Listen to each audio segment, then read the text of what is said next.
You are listening to the Wealth Without Bay Street podcast, a Canadian guide to building dependable wealth. Join your hosts, Richard Canfield and Jayson Lowe, as they unlock the secrets to creating financial peace of mind in an uncertain world. Discover the strategies and mindsets to a financial future that you can bank on.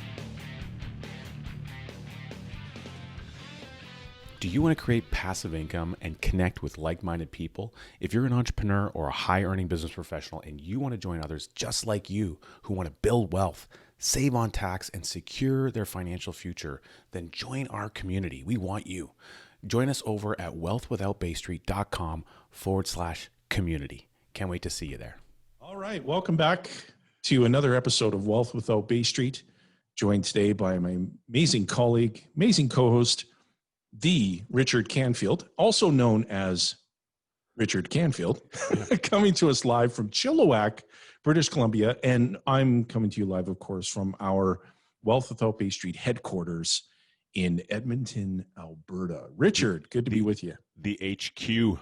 The HQ, the headquarters. I felt out of place over in my new jurisdiction because I didn't have a fancy promotional sign for the podcast, so I had to go get one made, and now I feel like I'm back on the, it's like I've got my little mini studio going on here, and it's pretty fantastic. Oh, that's amazing, man. And we want to give a quick shout out to all of our listeners, and we want to say thank you. We sincerely want to thank you for tuning in, for all of your amazing feedback, emails, text messages, snail mail, courier drops, all the things that you've been doing to express how much value you're getting from our podcast. It fills our hearts with joy. Thank you. Thank you for continuing to be a listener of Wealth Without Bay Street. Yeah, we've had some really, really good comments coming from existing clients, and also from just, some new people that are listening in on the YouTube channel, and as well on some of the podcast episodes through your regular podcast player. It's kind of weird when you're like, your podcast is on all these different platforms, and then just kind of figure out where the central hub for these comments go. So we're learning through how to respond to some of those things and reply, and that's part of the joy of learning. And so we appreciate your patience also as listeners with us in the same format. Well, and we do have also been sharing with listeners that if you have a guest in mind, someone that you think would bring a lot of value, if there's a topic that you would like us to address on the Wealth Without Bay Street podcast, please go ahead and send that feedback to us. You can comment on the YouTubes, you can comment in the Facebooks, you can send us correspondence. There are show notes where you can click through to an email and send your feedback in. Keep it coming. We appreciate it very much. Today's episode, Richard, I'm super excited about today's episode because we get to talk about something that's so important to understand as it relates to becoming your own banker, and that is the 4 characters in the financial play. This is one of Jason's like hot button type topics. We used to do these live sessions together, and we're going to be doing more of those, of course, once we're able to like have real life events again. But Jayson would always he would unbutton the sleeves and roll them up, and he would grab a couple of whiteboard marker pens and let's talk about the characters in the play, and kind of get all amped up about it. So this is an awesome topic. I think people will enjoy.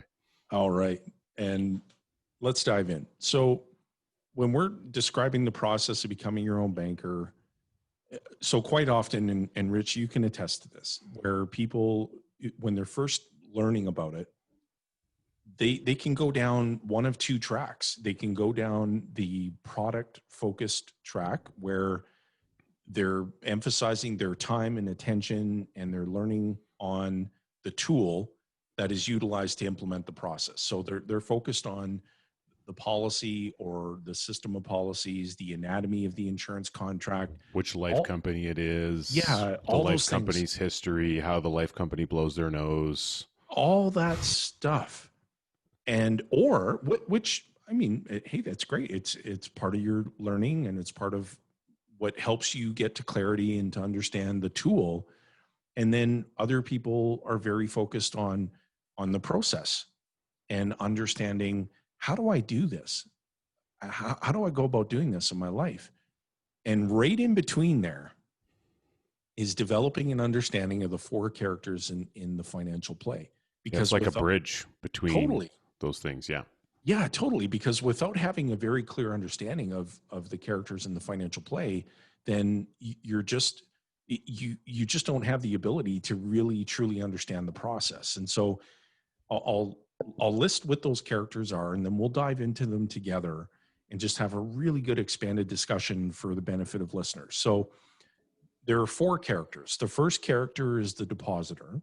The second character is the borrower, which is, by the way, the most important character in the equation, because without the borrower, nothing else happens. The third character is the banker, and the fourth character is the bank owner.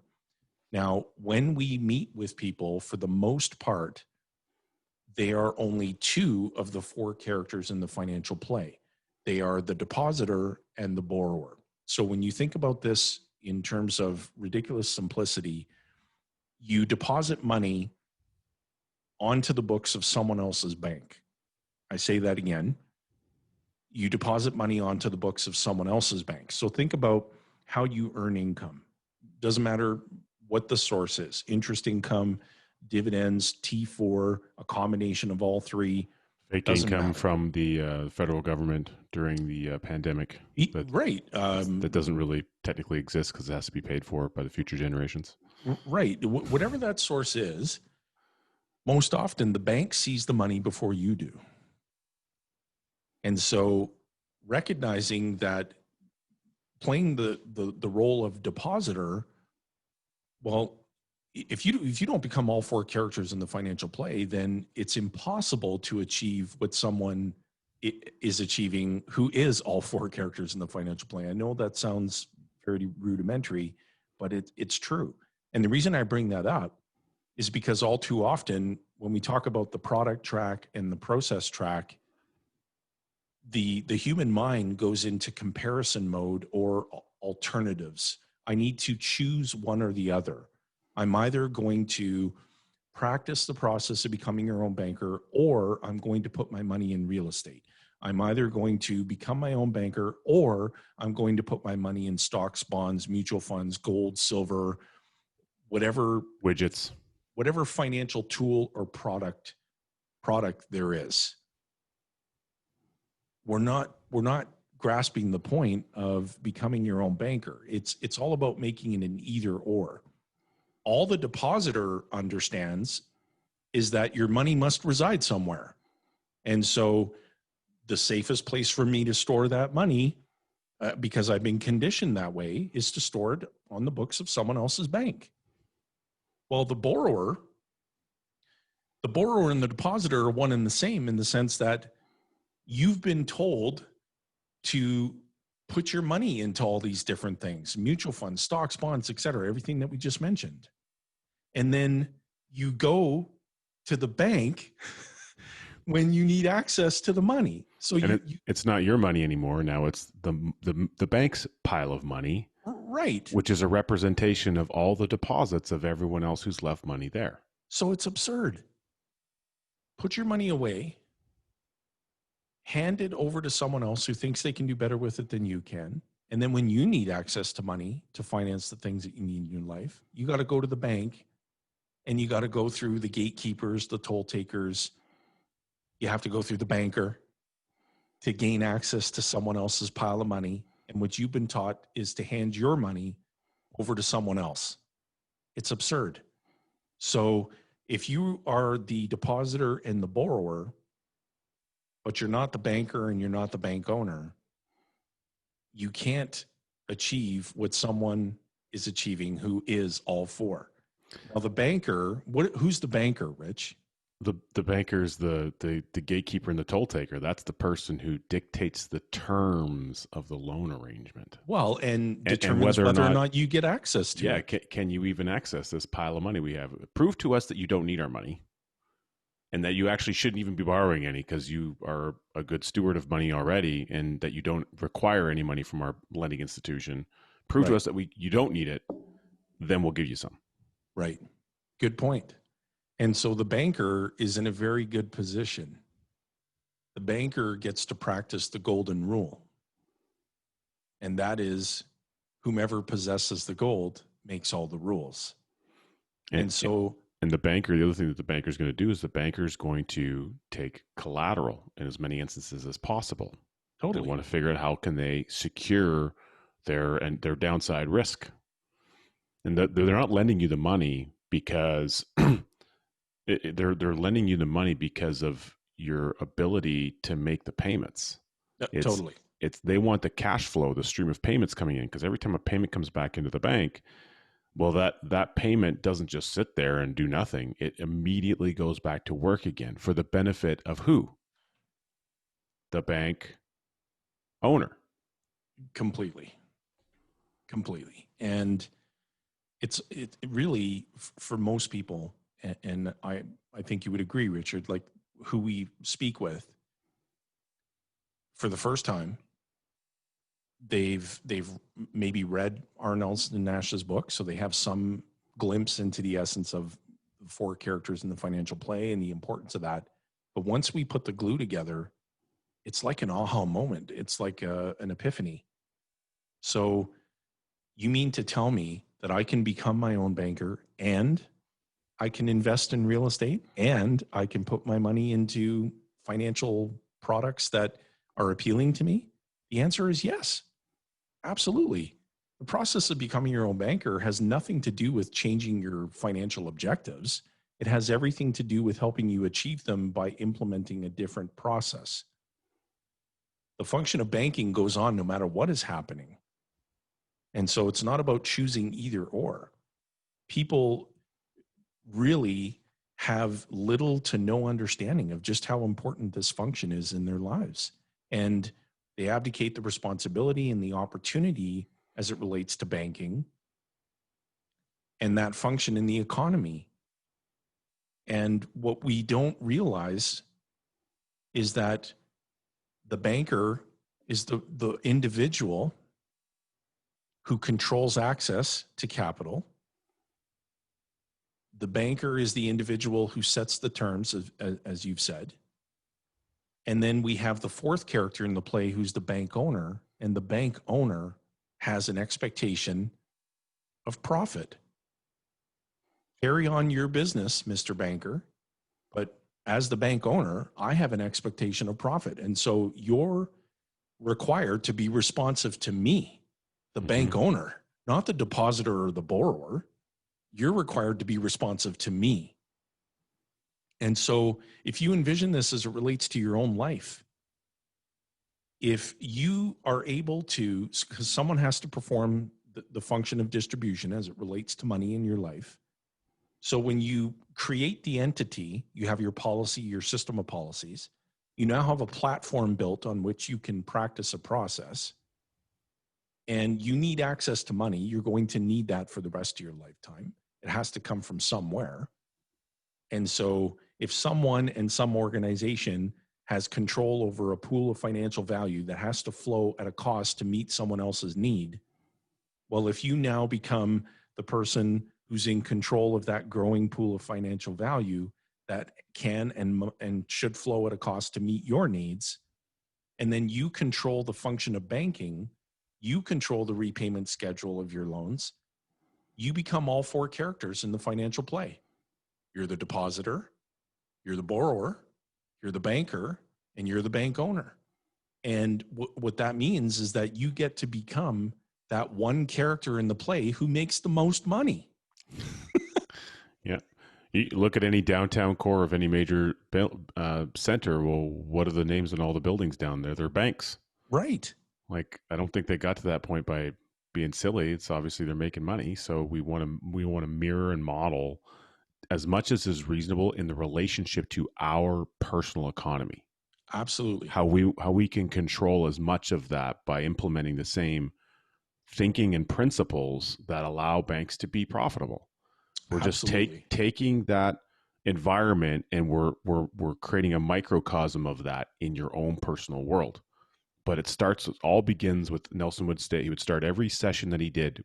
It's all about how you think. It's all about how you think. It's all about how you think. Wow, that was intense, Richard. Well, that's That how was you would good. do it. And if you think about, no pun intended, I want to read an excerpt from Nelson's book on page 32. Brilliant, brilliant book. And again, this is one of those moments, Rich, where we emphasize our Nelson Nash's book, Becoming Your Own Banker. Very important to add this to your library. 92-page read, takes less than an afternoon to get through. We sell it for less. We'll ship it anywhere in Canada. Get your hands on a copy of the book. You'll be glad you did. It's like Nike. Just do it. Just do it. Page 32, Nelson indicates, this explains what I mean when I say most people know there is a play going on out in the world, but they don't understand it. Worse than that, they can't get the characters in the play straight. Recalling that Shakespeare said, all the world is a stage and the people are actors thereon. People just don't play their role properly in the scheme of things. They have abdicated their opportunity and responsibility as it relates to the banking function in the economy. They are depending on someone else to perform that job. And that character in the play is making most of the money, and rightly so, because of the golden rule. Those who have the gold make the rules. It can be no other way. And the one thing that jumps out of that to me is that they are depending on someone else to perform the banking function. Guess who that character is? The banker. And so, in order for you to achieve the highest degree of financial abundance, in order for you to understand that the only thing preventing you from moving away from stress to being relaxed financially is to control the banking function as it relates to your needs. Has nothing to do with comparing it to something else. Regardless of what you're doing financially already or what you're contemplating to do financially, that will be radically improved if you can introduce this process and become all four characters in the financial play.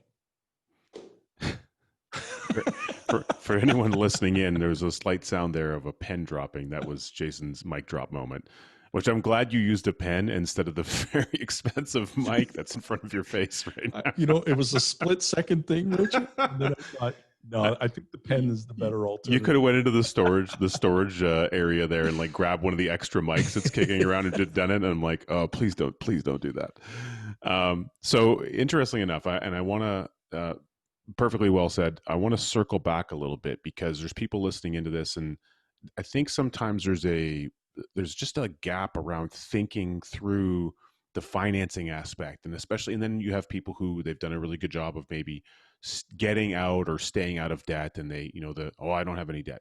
Well, you still have payments Right. to someone. There's someone who's receiving payments from you, but the reality is that we then get into the world where, okay, well, we have our cash purchaser, our cash buyer.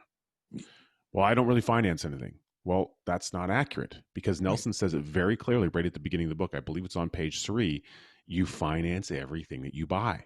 That's right. You're either going to give up the interest potential on your own money, or you're going to pay up interest to some third party for accessing their big fat pile of money. A pile of money must exist for you to go do stuff. It's either your pile or someone else's pile. If you're using someone else's pile, you're going to pay for it. You got to pay to access it, and as long as you want to access it. If it's your pile, you're still going to pay. You just don't see it. It's not visually available to you. What you're paying is the opportunity cost on what that money could do for you for the rest of your natural life. And if you're doing what Nelson's been teaching us to do, one of his primary golden rules is you got to think long range. Nelson, as a forester, he learned to think 70 years beyond the road. And by the time that he passed, he was talking about thinking 2 generations down the road. You got to learn how to think beyond your own lifespan, think beyond your own generation.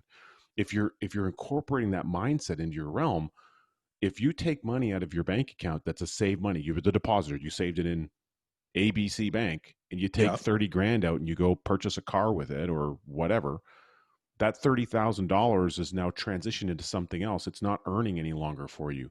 It's not only not earning for you in that environment, it's also not earning for the future generations that come after you.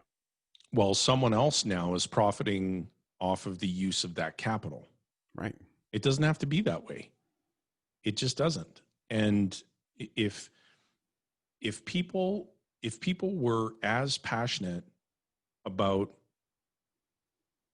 becoming all four characters in the financial play as they were about paying cash for things, the world would be a much different place. Much different place. Because it's impossible to owe nobody nothing. When we talk about, you mentioned it, we meet with people who have done a really, really amazing job managing their finances, right? They spend less than what they earn, and they don't take on, what we would refer to as bad debt. They're not revolving in a bunch of credit card debt or anything like that. They manage their financial situation extremely well. Remember what we talked about earlier. Anything that you're already doing financially is radically improved when you introduce the process of becoming your own banker. So for the person who has no loans, no credit card debt, etc., you still need to use some money. It has to flow. Someone has to perform the function of distribution. Go back to the four characters in the financial play. Hey, I pay cash for everything. That's great. You're a depositor. You're also a borrower. Because like Richard mentioned, you're always working with borrowed money. 30 grand in the account, you had to pile it up there. So you were making payments onto the books of someone else's bank. You withdrew the money. Now the money is no longer there. You hand the money over to someone else. You achieve your objective to purchase whatever it is that you saved up for. And you permanently give up the opportunity to earn interest on that money for the rest of your lifetime and everyone who comes after you. Whereas if you're all four characters in the financial play, you're a depositor, premium payer, you're the borrower, you access the policy loans without interrupting any of your daily accumulation of cash value. The whole pile of your financial value is still growing uninterrupted. You are going to save money in someone else's bank. The best way to save money is to make policy loan repayments. And you get to reuse everything you put back in. And the company that you partly own produces profit thanks to your contribution to that profit. And you get to participate in that. So you become all four characters in the financial play. So whatever the financial objective is, doesn't matter. If you take the person who just pays cash and you take the person who implements the process of becoming your own banker, they both have the same objective. They just use a different process to achieve it. One person is going to come out ahead, farther ahead than the other. Well, and you like to talk about financial energy, and energy is neither like created or destroyed. It's just transitioned into a different format. And so when we think about financial energy, payments are going to be made. If you're paying cash, well, you have to resave up. You're saving up the money somewhere. Again, it has to happen. Yeah. Most people who are doing that, they're just not doing it intentionally. It's not like, because I purchased this item, I actually shouldn't put a specific amount I should commit to a payment stream of this amount and replenish my pool and put more back in than what I took out. Right. Which is part of the thinking model around that Nelson's principles teach us. That's around the grocery store, which I know we've talked about on the podcast before, and not the purpose of this episode. I'm sure we'll go deep dive on the grocery store at another time. But the energy you're transferring, if you're going to provide your energy back to a commercial bank that you don't own, and the commercial bank is getting that energy back, and they're going to repurpose it and put it back to work for the bank owner, the stockholders of the bank. Well, if you can choose to put the money to work there or put the money back to work and transfer the financial energy to an insurance company that you co-own with a bunch of other people, which is what mutual insurance is all about. It's free people in a voluntary free contract with one another through this magical thing called mutual life insurance, where we all co-own this pool. Where do you want your financial energy to go? Well, I know for me and my family and for you and the people that we work with, we want our financial energy going back to the life company as a steward of the money who's putting the money back to work for the benefit of who? Everyone that co-owns that company. Precisely. And it doesn't matter what the interest rate is, because it's not what it's about. It's about, where's the energy going? Is it going back to an area where you have more control over it, and it's a part of an entity that you co-own, or is it going away from that? You want the energy going towards this environment. Here's something that we're going to introduce in the Wealth Without Bay Street world. And this is what will come to be known as phrase that pays. Now, I have to give credit. I love how I'm hearing about this at the first time as everyone else on the podcast. Well, I have to give full credit to a gentleman that we're actually going to have on as a guest. Now, this gentleman's name is Reza. I don't want to, call him out entirely on our podcast. We're going to have him on as a guest. Phenomenal guy. And he's, I was meeting with him this morning, and we were having a discussion about basically some content for a book. And Rich is, I'm going to let Rich let the cat out of the bag here. We're going to be doing some amazing things with Wealth Without Bay Street and provide I don't want to steal. Yeah, I'll let Rich talk about that. So we're having a conversation, and Reza says, you know what? He says, throughout our discussion, all these phrases that you're using, and I said, yeah, I mean, I'm the sum parts of everyone who's mentored me. So these are things that, I've picked up from a lot of great mentors over the years. And he said, it brought me back to a time when I was in science class, and my professor would say, it's time for the phrase that pays. And so he would share things like, don't ever build a house on a fault line or in a floodplain. That's a phrase that pays. Right? Water is the ultimate solvent. Give it enough time and it'll dissolve anything.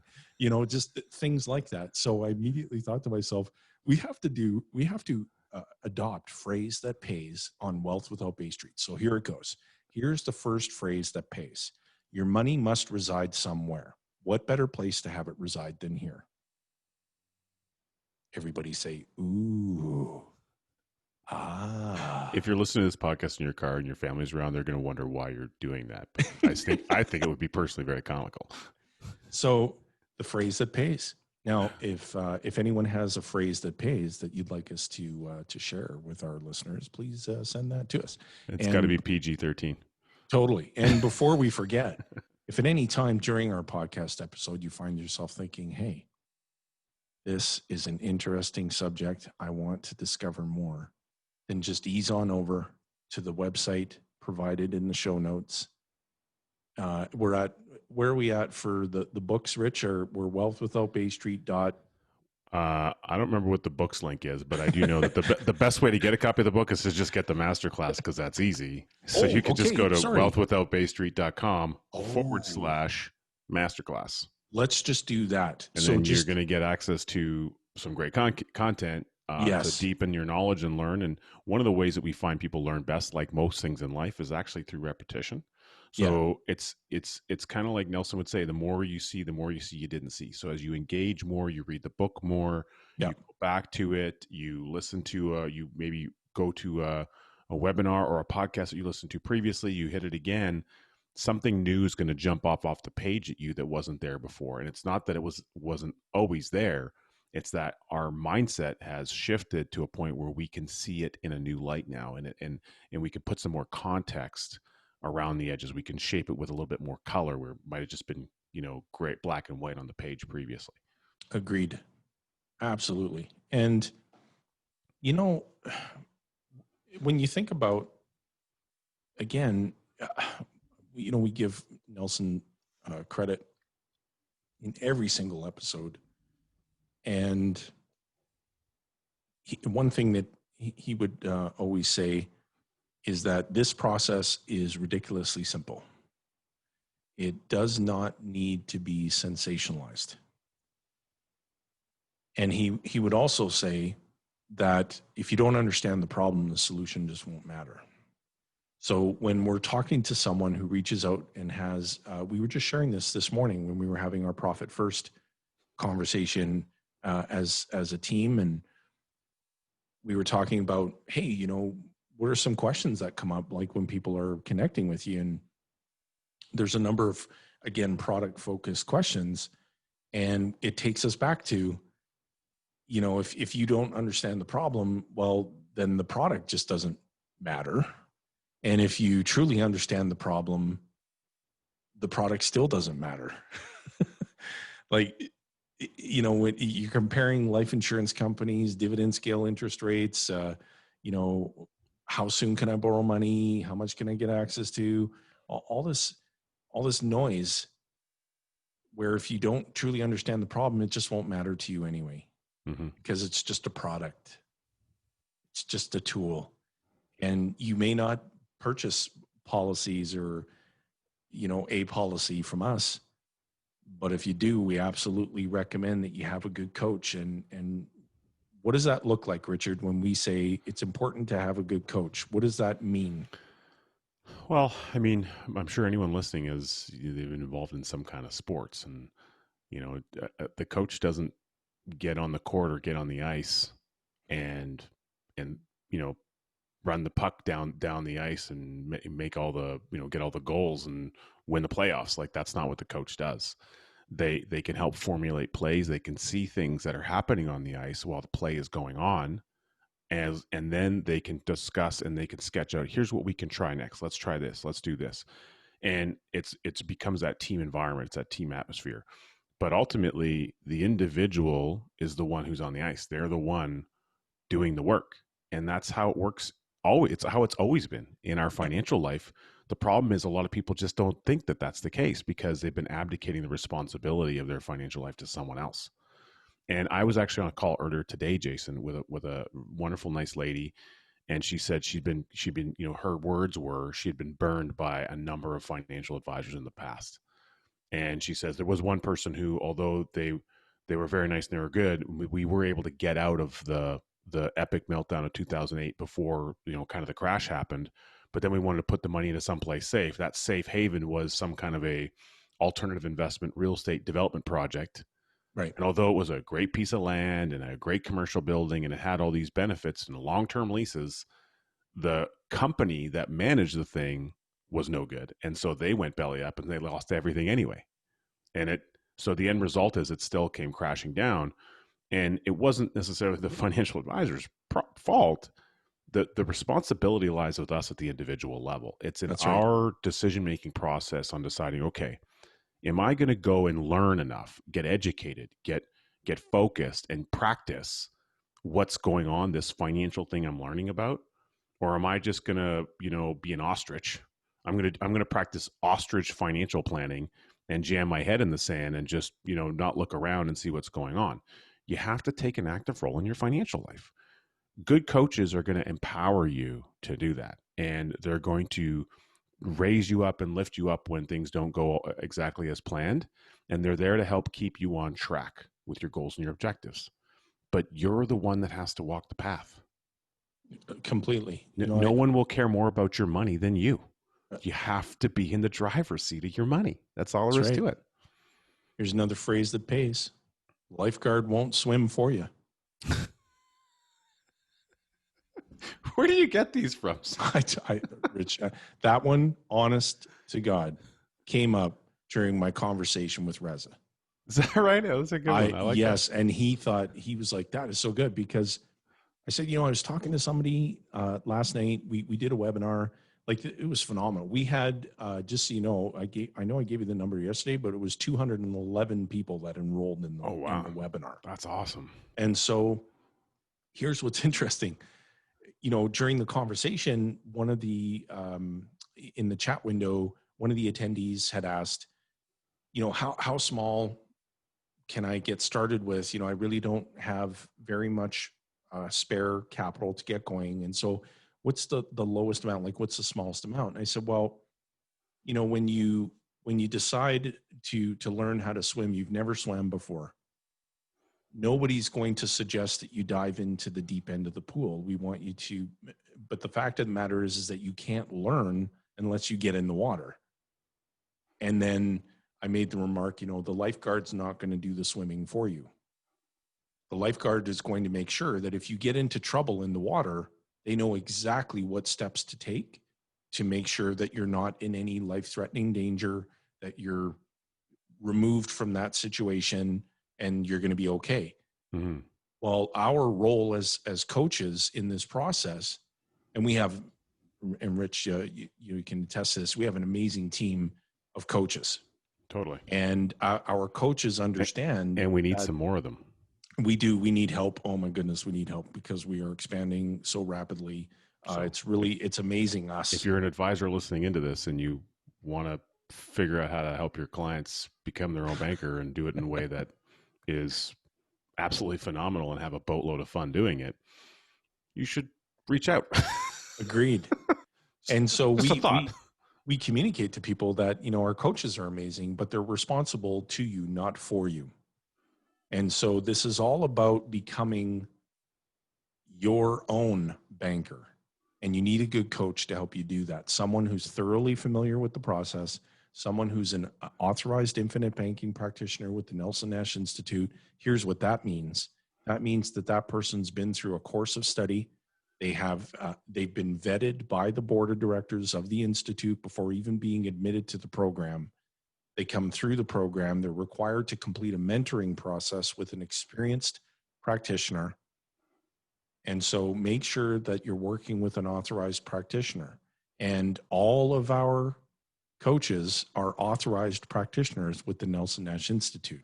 They wouldn't be coaching anybody if they weren't. And part of our painted picture vision as the bigger, team and the big thing that we're doing here is to actively promote the Nelson Nash Institute, because we thoroughly believe in how relevant that is to making sure that this message is brought to the marketplace the way that Nelson intended it to be. And it's also about honoring Nelson. It's about going back to the source. And we all can suffer something called the curse of knowledge.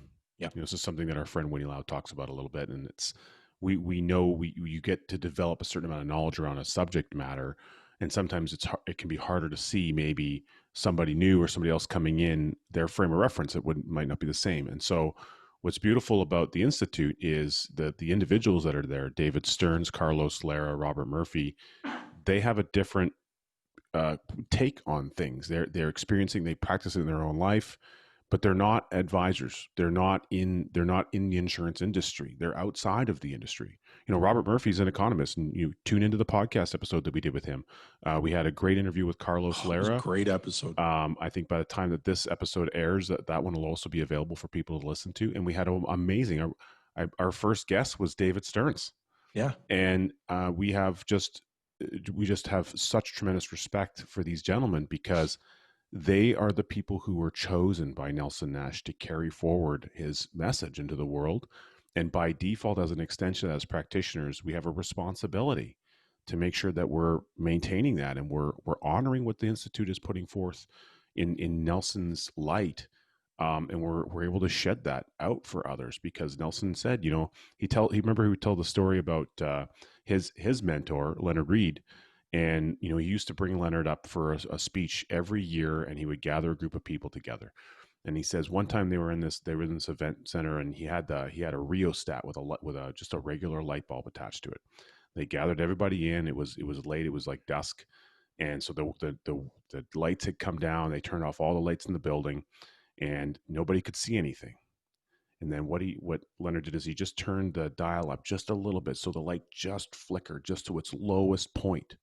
And what happens within the room is everybody's room, regardless of where in the room you were, your eyes are drawn instantly to the light. Yeah. You can't help yourself. It's a magnet for your attention. And then he just stopped it right there, and he let everybody get acclimatized. And then you can start to see through the shadows more people. And then people start looking at the light, because now they can see, and they start looking around again. And he would say, look, we have enough light here that we could do business. We could conduct business. Notice how everyone's attention went to light, but now that you're acclimatized to it, you start looking around at other places. Right. Well, the more that we start turning the rheostat up and it brightens the room again, your eyes come right back to focus on the light. And so our job, and what Nelson was sharing this message to us, in my interpretation of that, is that our job is to spread light in this format around infinite banking and the becoming your own banking process, so that we are drawing the attention to people and we're giving them liberation on their financial life. Absolutely. And I believe that's what Nelson wanted. And that's what the Institute's job is, to help us as practitioners and to showcase Nelson's message to the general public, so that people know there's a resource that they can go back to receive that shining force of light. Oh, it's so good. So good. And think about, oh man, like, it's so good. Going back to the 4 characters in the play. Excellent client story that came up where the client said, hey, put these policies in place, and had a policy in place for myself and my spouse. And then our firstborn came along, put a policy in place on our firstborn's life. And 2 years into our deal, we paid off the remaining car loan on his wife's vehicle. And they understood, being all 4 characters in the financial play, that they had to be an honest banker. So they had to finish the original loan schedule that they already had in place with that existing car finance company. So there were a couple years left on the loan that they would have otherwise paid to someone else. So they moved that money back into their own system. Then at the 5th year, so these folks have been clients for several years. At the 5th year, they bypassed outside lenders altogether, purchased a brand new SUV right through their own system. Depositor, borrower, banker, bank owner, all 4 characters in the financial play. Fast forward to the 7th year. So that you may have met Dave Klein, who's a wonderful guy, great family man.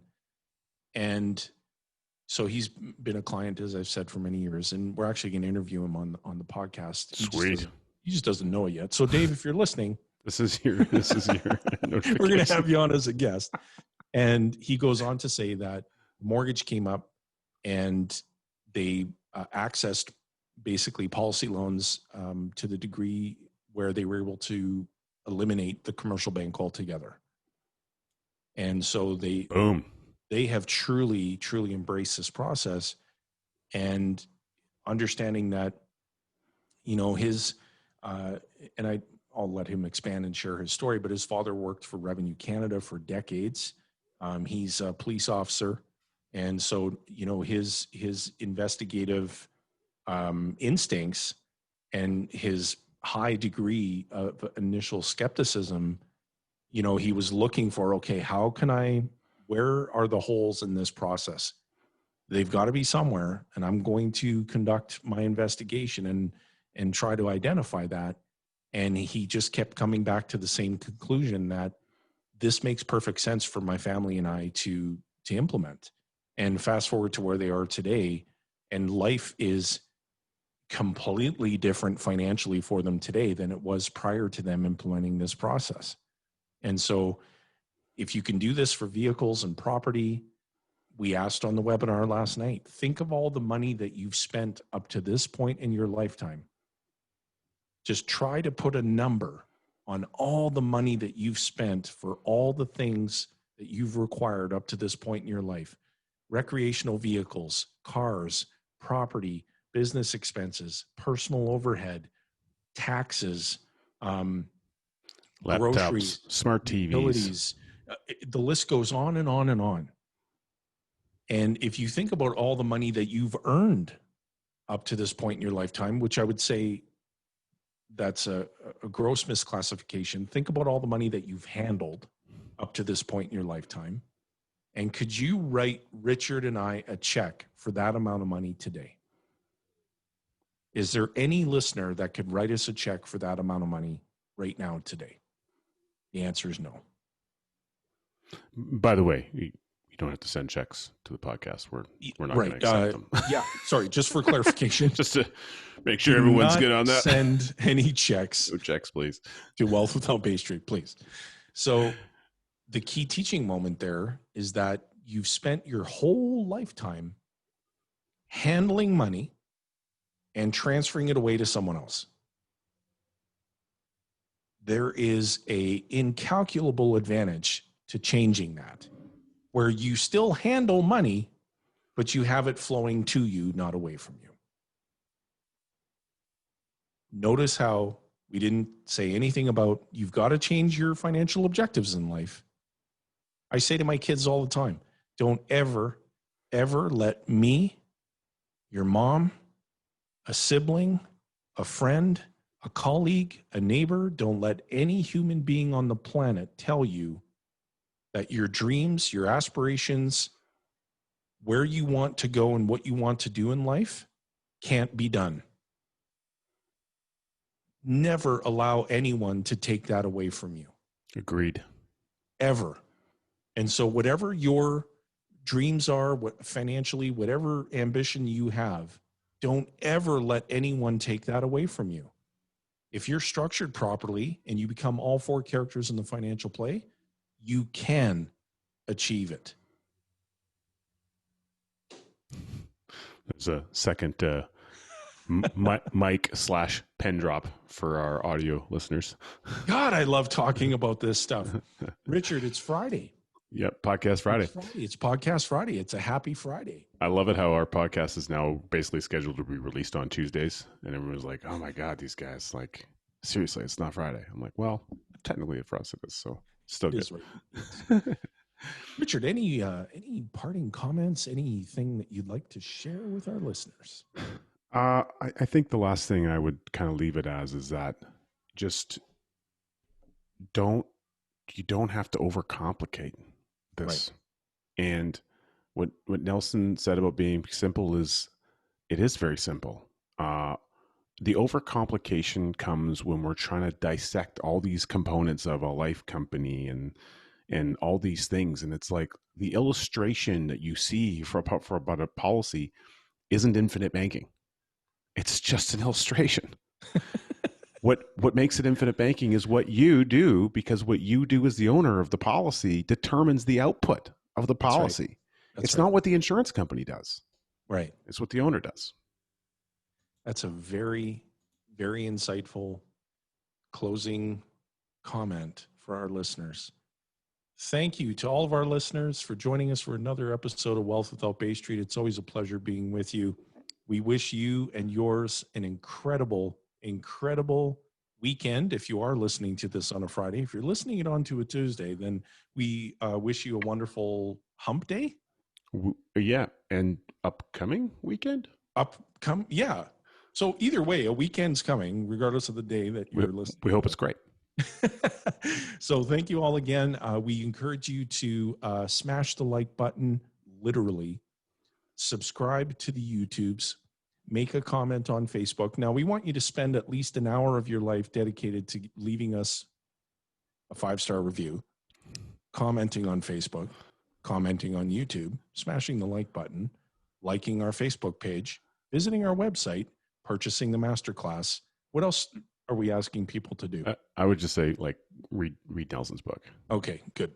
Thank you, everybody, for tuning in. See you, Jason. See you, Rich. Thanks for listening to the Wealth Without Bay Street podcast, where your wealth matters. Be sure to check out our social media channels for more great content. Hit subscribe on your favorite podcast player and be sure to rate the show. We definitely appreciate it. And don't forget to share this episode with someone you care about. Join us on the next episode where we continue to uncover the financial tools, strategies, and the mindsets that maximize your wealth.